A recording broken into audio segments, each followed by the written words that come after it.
ጅብሪል ወይ ይህ የሸተትኩት ሽታ ምንድነው አሉት።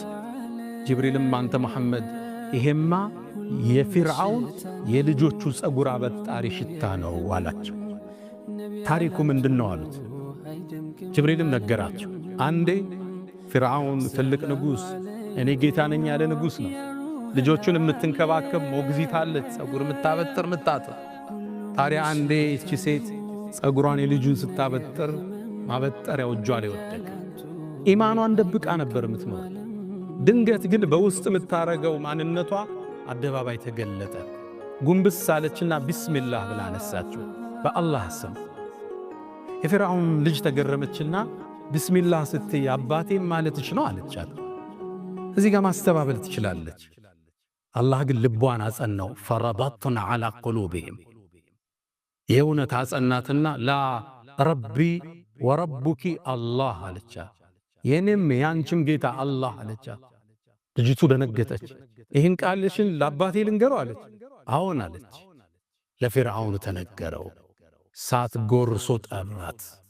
ልጁን የምትንከባከብ ከሱ አቂዳ ውጭ ነች እንዴ? ከፊርዓውን ውጭ ጌታ አለች የምትል የሱ አገልጋይ አለች። ተጠራች። ምን ማለትሽ ነው አላህ ስትይ?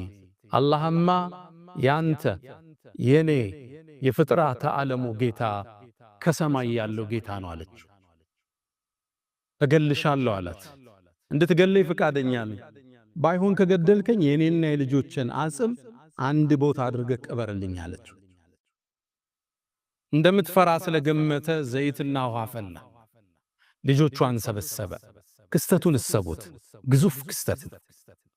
ልጆችህን አሰልፎ ሰው አንድ ባንድ ሲገል ማለት ነው። አንዷን ልጇን ያነሳዋል፣ የፈላው ዘይት ውስጥ ይጨምረዋል። ሲፈራርስ ታየዋለች። ኢማኗ ላይ ጸናች። ሁለተኛውን ይከተዋል፣ ነቅነቅ አላለች። ሶስተኛው ይገባል፣ ነቅነቅ አላለች። መጨረሻ ላይ የምታጠበው ሕፃን ልጅ ተሳበ። ወስዶ ሊከተው ሲል የእናት አንጀት አልቻለም። ልክ ወኔዋ ሲያመልጣት ልጁን አላህ አናገረው። የሚጠባውን ሕፃን እናቴ ወይ እውነትን ላይ ጽኚ፣ የዱንያ ቅጣት ያልፋል፣ ማያልፈው የአኺራ ነው አላት። እሷም ልጇም እዛ ውስጥ ገባች።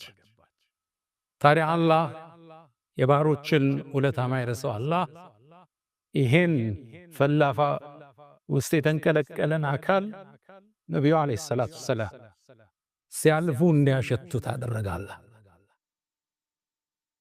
ይሄ ዲን ብዙ ተከፍሎበታል ወዳጆች። ለነቢዩም ያስተማራቸው ሊኑሪየሁ ሚን አያቲና